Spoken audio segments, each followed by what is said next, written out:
So hello, I'm Alan Barratt. I'm currently the CEO of Afrinic, which is an internet registry dealing with allocating IP numbers to ISPs mostly within Africa.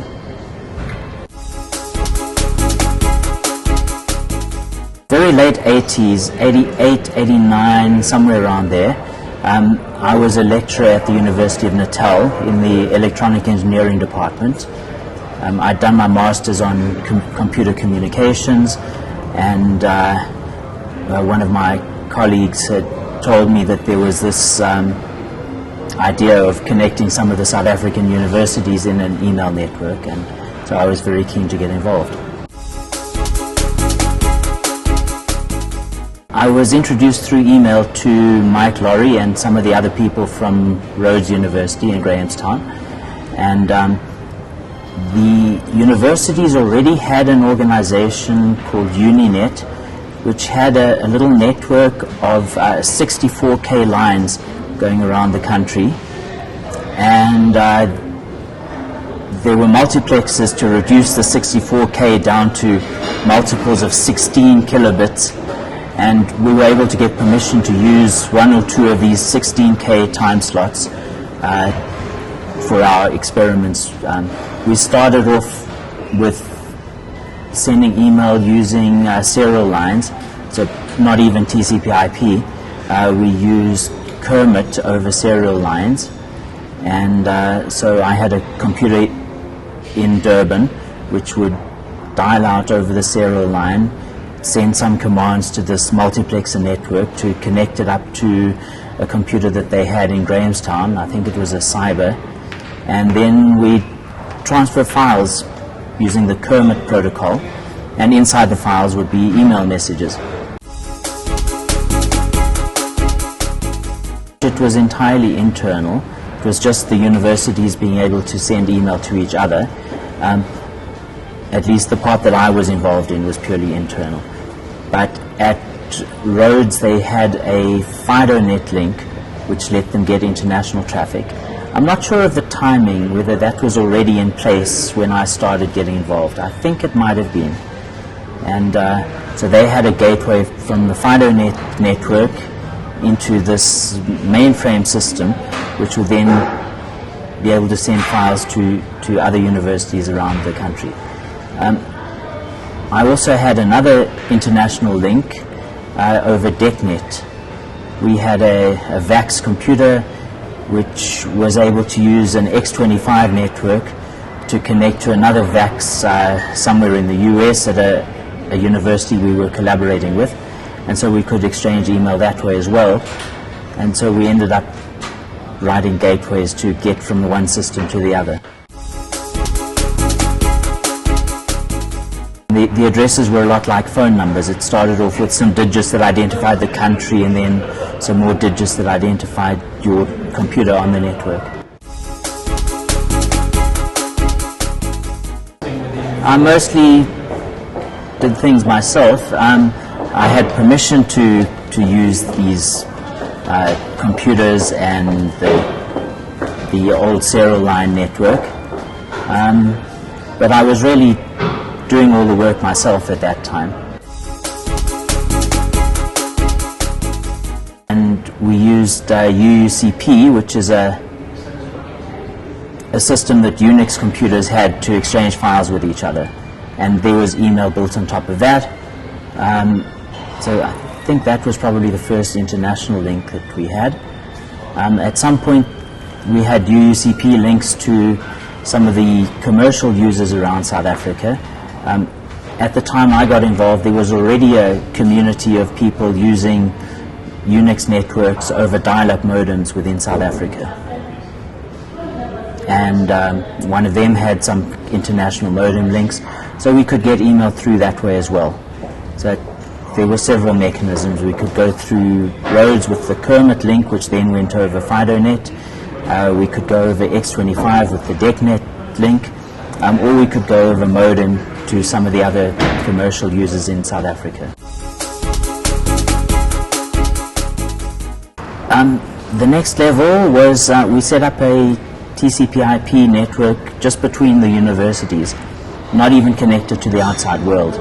So we got permission to use a few more of the 16K time slots on the multiplexer network. We had some old PCs running DOS with floppy disks and free software called PC Root written in assembly language, and we connected these up, and PC Root allowed them to talk IP to each other, the internet protocol, and so then we were able to do all sorts of internet-like things over that network using the internet protocols but disconnected from the global internet. So the next level after the modem link was a leased line which the universities got, but at that point still only the universities. That was around 92 or 93, I think, when the leased line came in, probably 92. In 93, I and a few friends, Chris Pinkham and Paul Nash, decided to start a company to provide internet access commercially. And so that really was the next step. We got some equipment donated, we got some customers to promise to pay and to pay in advance enough that we could afford to get a 64K Diginet line to the US. The internet provider on the other side donated the 64K connection, so we didn't have to pay for the connection in the US, we only had to pay for the line to get there, which was 10 or 20,000 Rand a month, I think, which was a lot of money in those days. I had it sort of on the side while I was still at the university. They were fairly lenient with giving permission for that sort of thing. You had to apply for permission to do private work, and I went through all the right paperwork and got the permission. But a couple of years later, I left the university in '95, moved to Cape Town, and made it a full-time job. By that time, we'd renamed the company. We went through a merger with one of our customers, actually. We were providing only dedicated internet access to businesses, but one of our customers was providing dial-up access to home users, and that was CompuStat, based in Cape Town. So we merged with the internet side of CompuStat, and the new company was called Internet Africa. So around the time Internet Africa was formed, I moved to Cape Town. We found it quite frustrating, actually, that we didn't have the technology that we knew other people had. In the US around that time, they were busy upgrading the NSFnet backbone from T1, 1.5 megabits per second, to T3, 45 megabits per second, and we were still using 64K and 128K, and Telkom could not provide, or didn't want to provide at a reasonable price, anything of the same sort of capacity. Eventually, things started to get better. They would eventually Telkom agreed to terminate a fiber optic line at our premises, and that gave us 150 megabits per second, which was then multiplexed down to multiple lower capacity circuits. We had big banks of modems in those days, and we'd order 100 phone lines from Telkom, and they'd say, oh, that's going to take 6 months to deliver, and we'd say, no, we need it faster. Very frustrating. And they were delivering the dial-up modems over copper twisted pair, so you have a thick copper cable like this with 100 phone lines in it. I left the company in '99, and at that time we were still using what I considered very low-speed circuits, a lot slower than I knew people had in the US or Europe or Japan. and I found that quite frustrating. I don't remember what the speeds were. Probably 2 meg was the fastest that we had, whereas I knew, elsewhere you could get 100 meg or 50 meg or something. In 97, when I was still at Internet Africa, which I think had been named UUNet South Africa at that point, I was encouraged to collaborate with some others from Egypt and Tunisia, and Ghana, sorry. There were 4 of us. There was me in South Africa, Nikwainor in Ghana, Sana Belamin in Tunisia, and Nashwa Abdelbaki in Egypt. We were encouraged to collaborate on writing a proposal to create AfriNIC, which would be looking after management of internet IP numbers for ISPs in Africa. At that point, it was the regional internet registries that we have today were just starting to develop. In Europe, the RIPE and the RIPE NCC had been going for several years. In Asia, the APNIC was based in Japan. It had been going for a few years.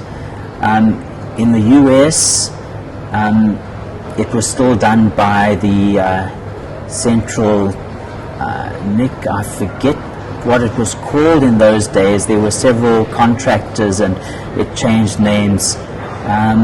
It might have been VeriSign or SRI, I'm not sure. But we called it the Internic. I just don't remember which contractor was running it. And the Internet handled the rest of the world other than Asia and Europe.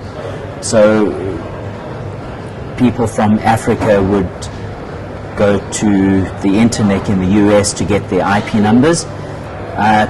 People from Northern Africa possibly went to Europe. I'm not sure where the dividing line was, but the north of Africa went to Europe and the Central and Southern Africa went to the US.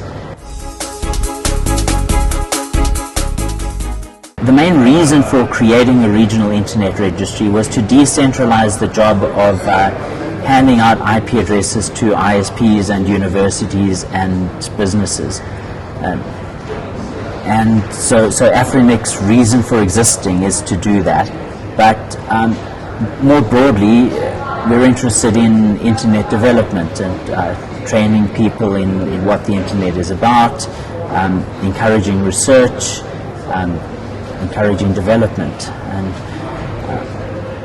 all sorts of development. So, for example, we can encourage ISPs to connect to each other within their country at things we call exchange points, so that 2 ISPs in the same country don't have to send their traffic internationally. They can send it across a local exchange point. We like to encourage that. Today we're running out of IP version 4 addresses. So IP version 4 has enough space for about 4 billion addresses, and we've got about 7 billion people in the world, and at least in developed countries, people need multiple addresses. You've got your phone and your laptop and your office computer. You're going to end up with multiple IP addresses per person. So 4 billion is not going to do it. And this was recognized a long time ago, 20 years ago.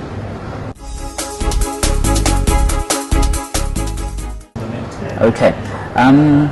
Let me answer the question you haven't asked first, and that is, what do ordinary home users or people with phones need to do? The answer is nothing. Wait for your service provider to deploy IP version 6. Make sure you have a reasonably modern device. So if your phone's 10 years old, you might have a problem, but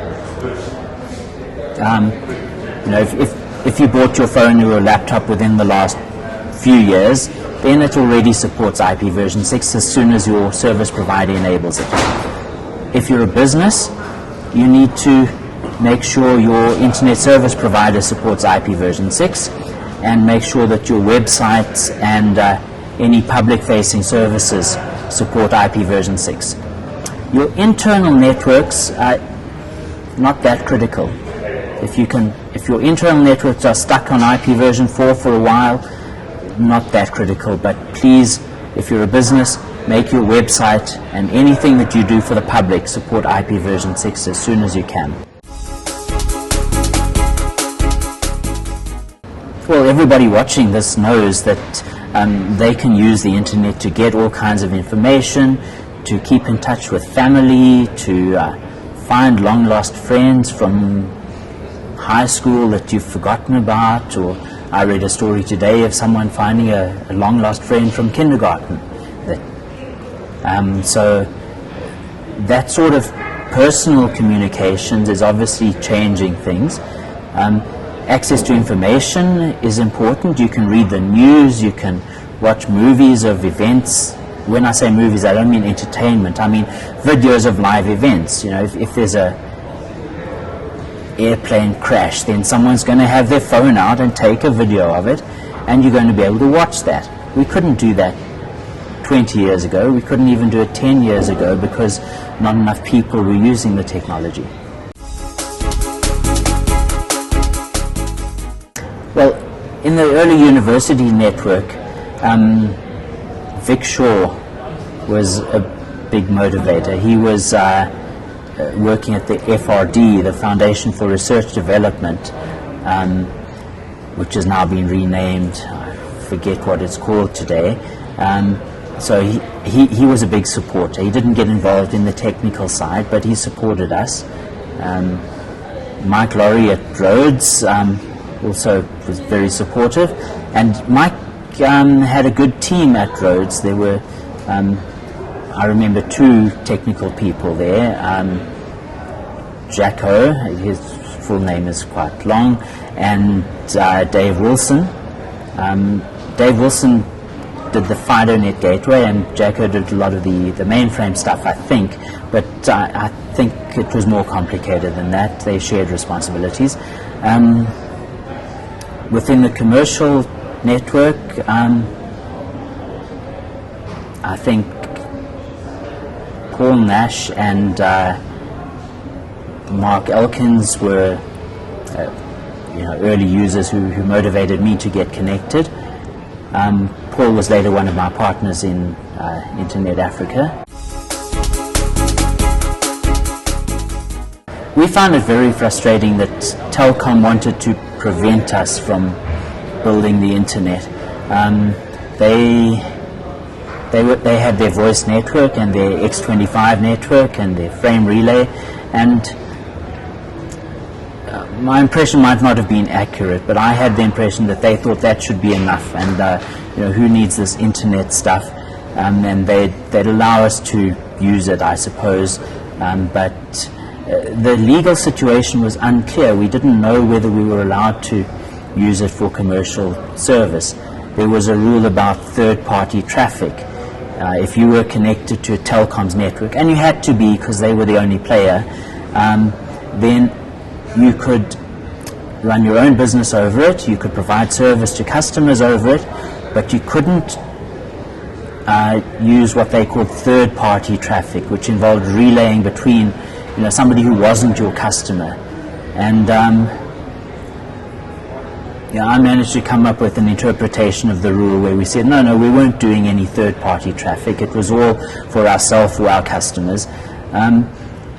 But if Telkom had taken us to court over it, a judge might have found differently, I don't know. Then that was in the very early days, the early 90s. Around the mid to late 90s,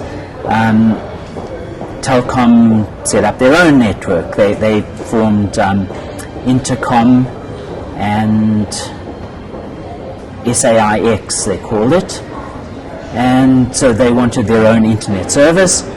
So obviously they decided it was a good idea, but it seemed to me that they were using their government-granted monopoly at what we call layer 1 and layer 2. That's the wires and things that connect things together.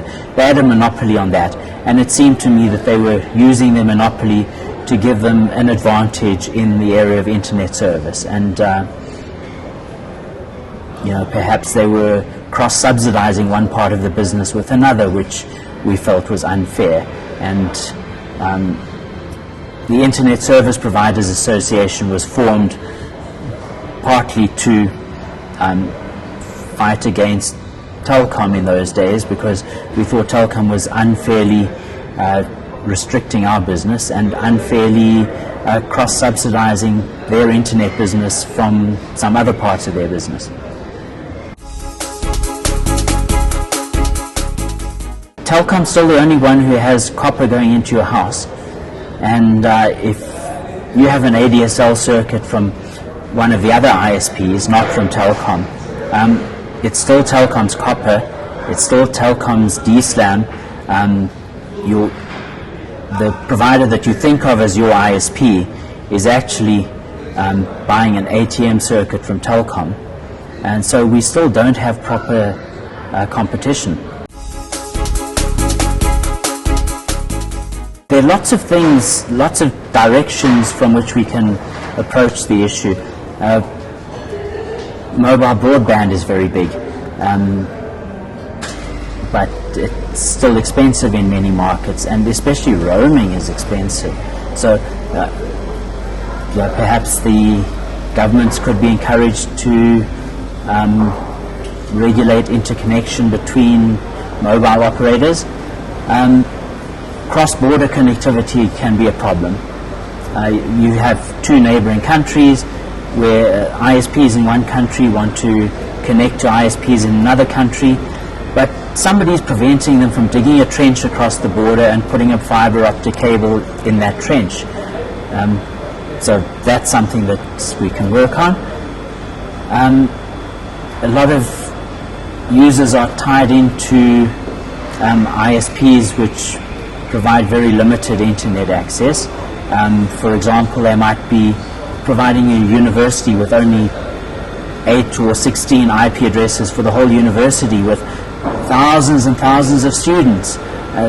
That's not a good thing. Then internally the university has to use network address translation to fan out the connectivity to all their students. IPv6 is going to help there if the university can get a block of IPv6 numbers, but that only works when the ISP provides it, and a lot of them don't yet.